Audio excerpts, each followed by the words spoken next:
یا ایھا الذین آمنوا لا تقربوا الصلاۃ وانتم سکارا، اہل ایمان نماز کے قریب نہ جاؤ اس حال میں کہ تم نشے کی حالت میں ہو۔ اب یہ وہ سورہ بقرہ میں جو آیا تھا یسألونک عن الخمر والمیسر، اس کا اگلا قدم آ گیا کہ اس کے اندر جو خباثت ہے، شناعت ہے، جو برائی کا پہلو ہے، اس کو ایک مرتبہ اور اجاگر کیا۔ یا ایھا الذین آمنوا لا تقربوا الصلاۃ وانتم سکارا حتی تعلموا، جب تک کہ نشہ اتر نہ جائے اور تمہیں معلوم ہو کہ تم کیا کہہ رہے ہو۔ اس واقعات بھی بیان ہوتے ہیں کہ ایسا ہوا کہ نشے میں نماز پڑھائی کسی نے، اس لیے کہ شراب ابھی حرام مطلق تو ہوئی نہیں تھی، تو اس میں قل یا ایھا الکافرون لا اعبد ما تعبدون، اس کی بجائے اعبد ما تعبدون، میں بھی بندگی کرتا ہوں اسی کی جس کی تم کرتے ہو، تو وہ تو کفر ہو گیا۔ تو اس پر خاص طور پر یہ آیت نازل ہوئی حتی تعلموا ما تقولون، جب تک کہ تم سمجھ نہ رہے ہو شعور کے ساتھ کہ تم کیا کہہ رہے ہو۔ اب اس میں ایک اشارہ ادھر بھی ہو گیا، بے سمجھے نماز پڑھنا بھی ایسا ہی ہوا پھر، یعنی یہ کہ جو روکا جا رہا، ایک تو مدہوشی کی وجہ سے سمجھ میں نہیں آ رہا اور غلط سلط پڑھ رہے ہیں، اور ایک سمجھتے ہی نہیں۔ قرآن کہہ رہا ہے حتی تعلموا ما تقولون، تمہیں معلوم ہونا چاہیے کیا کہہ رہے ہو تم۔ اب جنہیں قرآن مجید کے معنی نہیں آتے، نماز کے معنی نہیں آتے، انہیں کیا پتہ ہے کیا کہہ رہے ہیں۔ وَلَا جُنُبًا إِلَّا عَابِرِي سَبِيلٍ حَتَّىٰ تَغْتَسِلُوا، اسی طریقے اگر تم حالت جنابت میں ہو، اگر اپنی بیویوں سے تم نے وہ تعلق قائم کیا ہو، مباشرت کی ہو، یا یہ کہ اور کسی اور طرح کی اسی وہ احتلام وغیرہ کی شکل ہو گئی ہو، تب بھی تم نماز کے قریب نہ جاؤ حتیٰ تغتسلوا، جب تک کہ غسل نہ کر لو۔ الا عابری سبیل، اس کے بارے میں بہت سے قول ہیں، لیکن یہ رائے یہ جو آگے بات بیان ہو رہی ہے اس میں آ جائے گا کہ ہاں سفر کی حالت میں اس غسل کی پابندی پر جو ہے وہ نرمی کی گئی ہے اور اس میں تیمم کی اجازت دی گئی ہے۔ وَإِن كُنتُم مَرْضَىٰ، اور اگر تم ہو بیمار، أَوْ عَلَىٰ سَفَرٍ، آدمی مریض ہے، نہانے میں اندیشہ ہے، بخار بہت تیز ہے یا کچھ اور ہے معاملہ ہے، أَوْ عَلَىٰ سَفَرٍ، یہ سفر میں ہے، أَوْ جَاءَ أَحَدٌ مِّنكُم مِّنَ الْغَائِطِ، یا یہ کہ تم میں سے کوئی جو ہے قضاء حاجت کے بعد آیا ہے، أَوْ لَامَسْتُمُ النِّسَاءَ، یا تم نے عورتوں کے ساتھ مباشرت کی ہے، فَلَمْ تَجِدُوا مَاءً، اور تم پانی نہ پاؤ، یعنی یہ تمام صورتیں کہ جس میں غسل واجب ہے یا یہ کہ وضو واجب ہے، تو ان دو صورتوں میں سے اگر بیماری راستے میں حائل ہے، سفر میں ہونے کی وجہ سے پانی نہیں ہے، یا کوئی اور وجہ ایسی ہے کہ پانی ہے دستیاب نہیں ہے، فَتَيَمَّمُوا صَعِيدًا طَيِّبًا، تو تیمم کر لیا کرو۔ لیکن تیمم کا جیسا کہ ہم پہلے پڑھ چکے ہیں، میں نے بتایا تھا کہ قصد کرنا، تیمم، فَتَيَمَّمُوا صَعِيدًا طَيِّبًا، پاک مٹی کا اس کا قصد کرو، فَامْسَحُوا بِوُجُوهِكُمْ وَأَيْدِيكُمْ، اور پھر اپنے چہروں کو اور اپنے ہاتھوں کو اس سے مسح کر لو، بل لو۔ ان اللہ کان عفوا غفورا، یقیناً اللہ تعالی عفو ہے، بہت معاف کرنے والا۔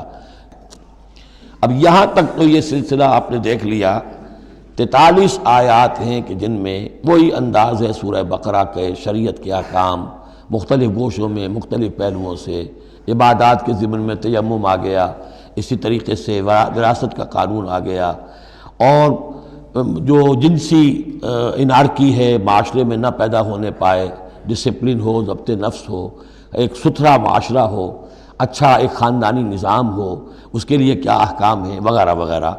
اب یہاں تھوڑا سا خطاب آ رہا ہے بہت مختصر اہل کتاب کے بارے میں۔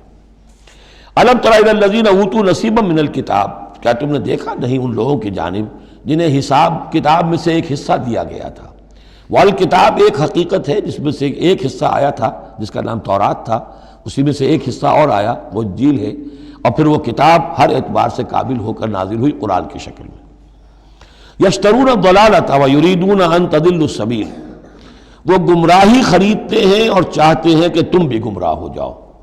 یہ جیسے مشرکین مکہ کیا کرتے تھے کہ لوگ قرآن نہ سنیں تو کوئی گانے والی کوئی لے آیا تھا کہیں سے، تاکہ لوگ جو ہیں اس کے گانے سننے کے اندر ہی لگے رہیں اور حضور کی بات سنے کوئی نہ۔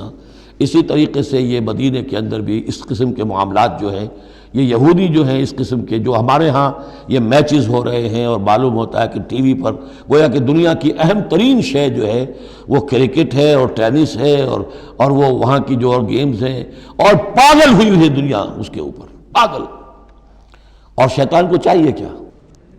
حقائق کی طرف نگاہ ہی نہ ہو، زندگی کس لیے ہے، جینا کاہے کے لیے ہے، موت ہے تو اس کے بعد کیا ہونا ہے، سوچنے کی ضرورت ہی نہ ہو۔ یا حیوان کیا کما رہا ہے یا کھا رہا ہے، اور یا پھر یہ اس طرح کے لہو و لعب کے اندر زندگی گزار رہا ہے۔ اللہ اللہ اور خیر صلی اللہ۔ تو جو خریدتے ہیں گمراہی اس کے لیے بڑے بڑے نظام ہیں، بڑے بڑے ان لوگوں کے لیے جو ہیں انعامات ہوتے ہیں، آدمی کے ہوش ٹھکانے آ جاتے ہیں کہ ان پلیئرز کو کیا کیا کچھ ملتا ہے۔ وَيُرِيدُونَ أَن تَضِلُّوا السَّبِيلَ، وہ یہ چاہتے ہیں کہ تمہیں سیدھے راستے سے، راہ حق سے منحرف کر دیں۔ وَاللَّهُ أَعْلَمُ بِأَعْدَائِكُمْ، اللہ تمہارے دشمنوں سے خوب واقف ہے۔ وَكَفَى بِاللَّهِ وَلِيًّا، اور وہ کافی ہے تمہارے ولی اور پشت پناہ ہونے کی حیثیت سے، لیکن ظاہر بات ہے کہ تم اس کا کہنا مانو گے تب نا۔ وَكَفَى بِاللَّهِ نَصِيرًا، اور مددگار ہونے کے اعتبار سے بھی وہ کافی ہے۔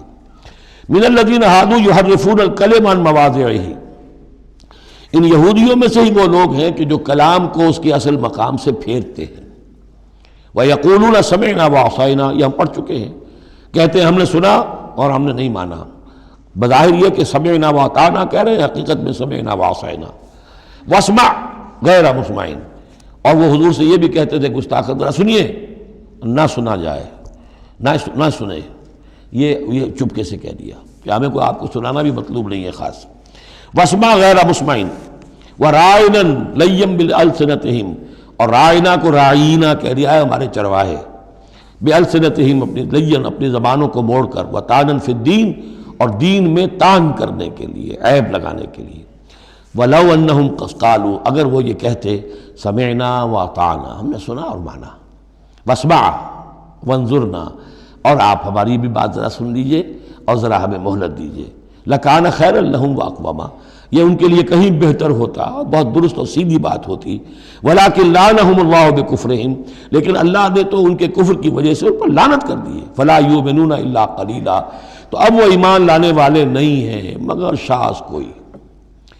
یا ایھا الذین اوتوا الکتاب آمنوا بما نزلنا مصدقا لما معکم، اب یہاں پر اس لعنت و ملامت کے ساتھ ہی وہ دعوت بھی ہے۔ یہاں پہ جو چیزیں ملی ہوئی ہیں، جیسے کہ ہم نے دیکھا سورہ بقرہ اور آل عمران میں، وہ علیحدہ علیحدہ مقامات تھے۔ اے وہ لوگوں جنہیں کتاب دی گئی تھی، اوتوا الکتاب آمنوا بما نزلنا، ایمان لاؤ اس پر کہ جو ہم نے نازل کیا ہے، مصدقا لما معکم، اس جو کہ تصدیق کرتے ہوئے آیا ہے اس کی جو تمہارے پاس ہے۔ من قبل ان نطمس وجوہا، اس سے پہلے کہ ہم چہروں کو مٹا دیں۔ اس کا مطلب کیا ہے کہ چہروں پر جو نشان ہیں، کوئی ایک ہاتھ پھرے کہ کوئی نشان باقی نہ، اسپاٹ ہو جائے۔ فنردھا علی ادبارہا، پھر ان کو ان کی پیٹھوں کی طرف موڑ دیں، چہرہ پیچھے اور گدی سامنے، جیسے کہ اصحاب سبت کے ساتھ ان کو بندر بنا دیا یا انہیں خنزیر کی شکل بنا دی۔ تو فرمایا اور نلعنہم کما لعنا اصحاب السبت، یا ہم ان پر وہ لعنت کر دیں جو اصحاب سبت پر ہم نے کی تھی۔ یہ تفصیل آئے گی سورہ اعراف میں، لیکن واقعہ اجمالاً جو ہے سورہ بقرہ میں آ چکا ہے۔ وَكَانَ أَمْرُ اللَّهِ مَفْعُولًا، تو اس سے پہلے پہلے تم ایمان لے آؤ، ورنہ اللہ کا معاملہ جو ہے وہ تو ہو کر رہنا ہے۔ ان اللہ لا یغفر ان یشرک بہ، پہلی مرتبہ بھی آیت یہاں آ گئی۔ یقیناً اللہ اسے ہرگز نہیں بخشے گا کہ اس کے ساتھ شرک کیا جائے۔ وَيَغْفِرُ مَا دُونَ ذَلِكَ لِمَن یشاء، ہاں اس سے کم تر جو کچھ ہوگا جس کے لیے چاہے گا بخش دے گا۔ یہ بھی کھلا لائسنس نہیں ہے کہ آپ سمجھے باقی سب گناہ معاف ہو ہی جائیں گے، لیکن اس کی امید دلائی ہے کہ اللہ تعالیٰ باقی تمام گناہوں کے بغیر توبہ کے بھی معاف کرنے کا ایک امکان دے رہا ہے، لیکن یہ شرک جو ہے اس کے معاف ہونے کا کوئی امکان نہیں۔ وَمَن يُشْرِكْ بِاللَّهِ فَقَدِ افْتَرَىٰ إِثْمًا عَظِيمًا، اور جو اللہ تعالیٰ کے ساتھ شرک کرتا ہے اس نے تو بہت بڑا طوفان باندھا ہے۔ اللہ تو ایک اللہ ہے، اس کے ساتھ جس کا بھی آپ تذکرہ کرتے ہیں جھوٹ ہے، افتراء ہے، بہتان ہے، اور اس کے سوا کچھ نہیں۔ أَلَمْ تَرَ إِلَى الَّذِينَ يُزَكُّونَ أَنفُسَهُمْ، کیا تم نے دیکھا نہیں ان لوگوں کو جو اپنے آپ کو بہت اعلیٰ سمجھتے ہیں، پاک سمجھتے ہیں۔ یہ وہی جو فلسفہ میں بیان کر چکا ہوں کہ یہ یہودی سمجھتے ہیں کہ we are the chosen people of the lord. سورہ مائدہ میں آ جائے گا نحن ابناء اللہ واحباؤہ، ہم تو اللہ کے بیٹوں کی طرح ہیں، بلکہ اس کے بہت ہی چہیتے ہیں، لاڈلے ہیں۔ اور دوسرے جو ہیں گوئمز اور جینٹائلز، یہ تو دیکھنے میں انسان نظر آتے ہیں، حقیقت میں حیوان ہیں، گندے لوگ ہیں۔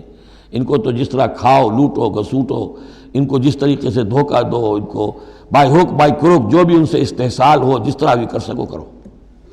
ان کے بارے میں تو لیس علینا فی الامیین سبیل، ان کے بارے میں ہم پر کوئی گرفت ہے ہی نہیں، ہم سے کوئی محاسبہ ہوگا ہی نہیں۔ جیسے ہرن ہے، پھر رہا ہے، آپ نے شکار کیا، کھا لیا، کون پوچھے گا آپ سے؟ اسی طرح یہ انسان نما حیوان ہے، جو چاہو کرو ان کے ساتھ۔